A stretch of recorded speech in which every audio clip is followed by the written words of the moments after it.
There are challenges in making sure that what we do is not stepping on the toes of parental rights. One of the things I'm really concerned about, and I'm working at both at the legislative level and locally, is more oversight for DHS, the Department of Human Services, when it comes to child welfare.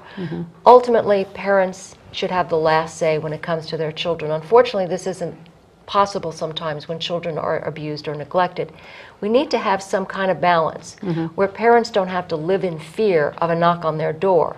So I would like to see some oversight working with DHS, but oversight for parents who are now involved in a system they probably never wanted to be involved in. So I would like to be an advocate for parents as they go through the system, kind of like you have with the group called CASA, which is Court-Appointed Special Advocates for Children. Any child who goes into foster care is given an advocate, a CASA worker. And what we'd like to do, what I would like to see happen, is that we can somehow give this type of resource to parents who find themselves in the system. Who do they go to when they're low income and they have nowhere to go and they're dealing with having their child removed from the home? We better make sure that their rights are going to be respected. Yeah. When that happens, typically, what have you seen when their child has been removed? Is it due to drugs? Is it due to abuse, neglect? All of the above.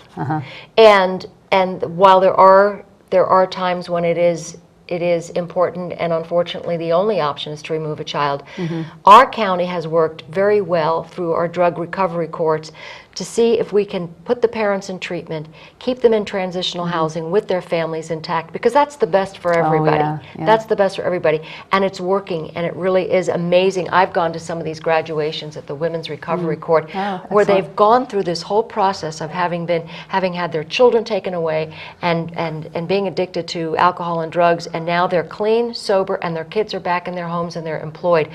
That is because of a wonderful program which gets community partners and the courts and all these different organizations. So it's not just our tax dollars paying the money. Sometimes it's churches and different other groups kind of rallying around this person who needs help and is willing to take the help. Well, in this particular case with Recovery Court, what this is one or two community partners that do receive some financial assistance from the county and from the state, but they work together in conjunction with the courts to keep these women and these men together with their children, and it's a wonderful program, and it can be successful for those who want it. What is the success in that? Do most parents and children have a happier ending? Do they come back together? Or is that an exception? There's a really good recovery rate, and there's a really good rate for those who've chosen to stay with the program and work it. It's not easy, but we have sometimes it'll take a couple of tries, but then at the end I've just seen some women graduate, and it's been amazing. Well, excellent. Yeah, good stuff going on. Yeah. Okay, and I know that when I've talked to Commissioner Springer, he's been very busy, and Commissioner Primozic isn't here because of that, and you too. You have all three been tremendously busy. Yeah, there's a lot. We all have different areas of responsibility. We all have different liaisons. My particular area right now is with Health and Human Services, with the clerk's office, with we have emergency management. This is within my area, and there's always something going on with all of those. So yeah, there's always something to do. Okay, anything else you want to talk about that way? Just that I really believe it's important for people to stay involved, stay aware. If you have any questions or concerns, the bottom line is the county commissioners are the closest to the people. It's like your sheriff who's elected, the only law enforcement officer in the land that's elected by the people. And that's the last line of defense you have to push back against state and federal overreach. And I'd like to know that the buck stops here, that when anything involves threatening the rights or the pocketbooks of those in our community, that the county commissioners should be, as we took an oath of office to defend and uphold the Constitution, no matter what those issues are, that we're the ones that need to be on the front lines to do that. Okay, that made me think of a couple of things I did want to talk to you about. One is how Sheriff Svensson is working out with the county, and your thoughts on that. And also, you mentioned working together, or going to the state and kind of pushing back. You were actually at the Capitol recently.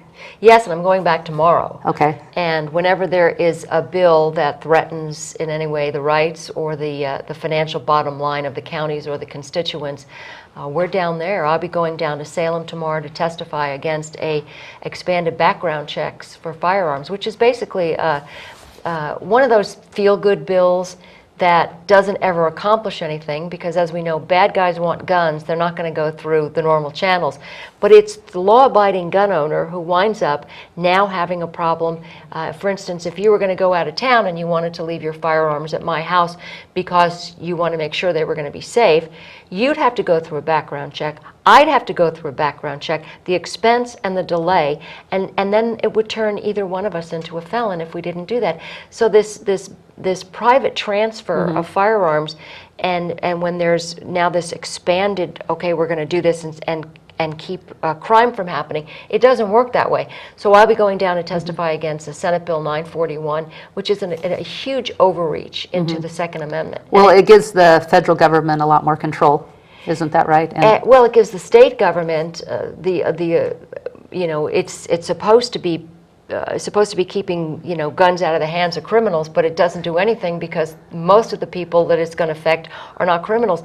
Out of the 3,000 background checks that this Oregon State Police have done, only 0.1% did they yield any guns that should not have been in the hands of... So it's going to do diddly except take away our freedoms. Well, and take away resources from an overtaxed sheriff's department all over the state. And we know some sheriff's departments don't have time for this.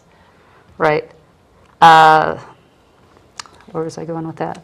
And you wanted to know how Sheriff Svensson is doing. Yes. Fortunately, he has been supportive of pushing back and opposing Senate Bill 941. Appreciate him going out and making that stand, and he has said that he will join us tomorrow in Salem. He really does have an aptitude for the job, and having been a captain for a while, he knows the office, he knows how the department works, and so the sheriff's office is in good hands with our new sheriff. Okay, well that's excellent. Yes. He's very strong on the Second Amendment. He has responded well to our request to write a letter in opposition of this bill, which is a gun grab.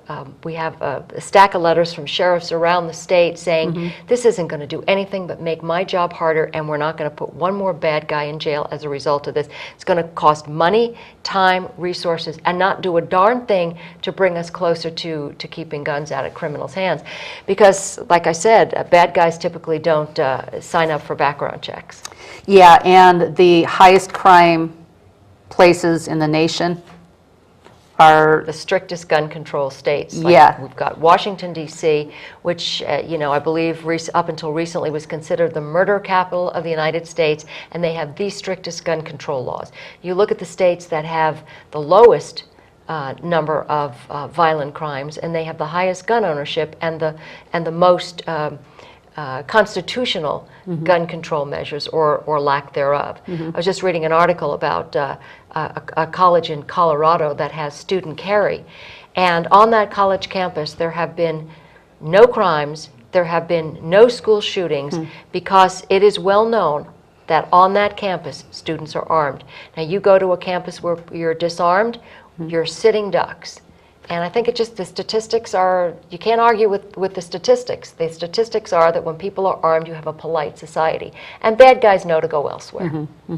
Now, one of the representatives, actually Representative Dennis Richardson, brought up something one time about having some teachers in school, nobody would know who they were, but they had background checks, but they had a concealed weapon to stop crime in schools. Have you heard of that?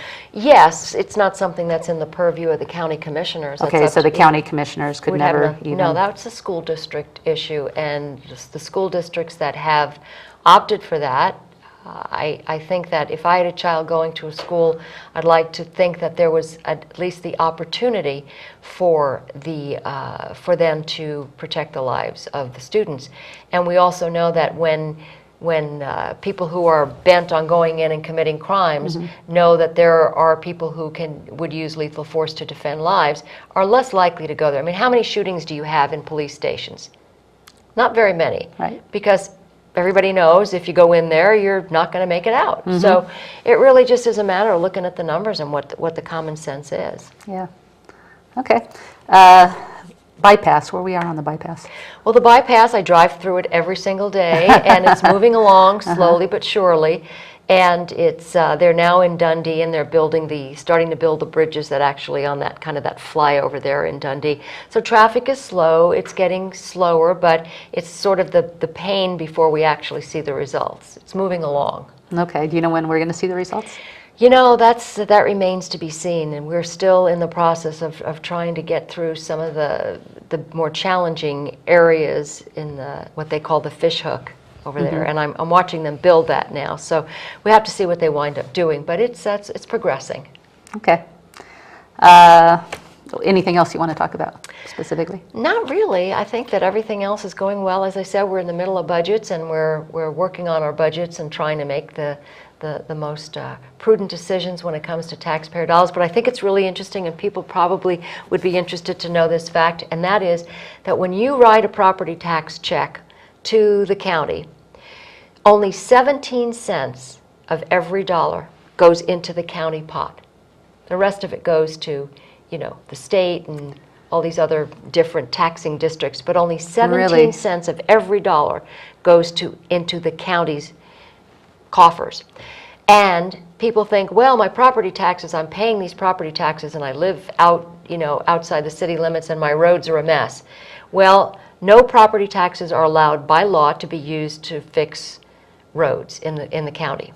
We can only use the gas tax revenue and the weight mile tax. So really just a few little things for people to know. It's kind of interesting. And also just to let people know, your county commissioners are the ones who are supposed to be the problem solvers. Whatever your issue is, whether it's dealing with a noise nuisance or a code violation or legal problems, whatever, your county commissioners are your representative, very close to you. So I would encourage people to make use of that resource, because that's why we're here. We've been hired to be the go-to people to work for the people in this county. Okay. Fair? Do you know what's going on with yes, that? Yes, the fair, actually last year was the best year they'd had, and doing very well. They had great acts and entertainment last year. There's going to be even better acts this year, and they were very profitable, and they had the largest attendance ever. And we're expecting that to maybe be even be better this year. But the fair is being run well, and it's exciting. Word out that it's so good, and you get these good entertainers, right. And so people come from around the state. Right, and I think it's becoming better attended because there are so many other different. The rodeo is another big draw, and the demolition derby, and obviously we have the 4-H, and we've got horse shows and animals and all the different venues, and it's just a great community event.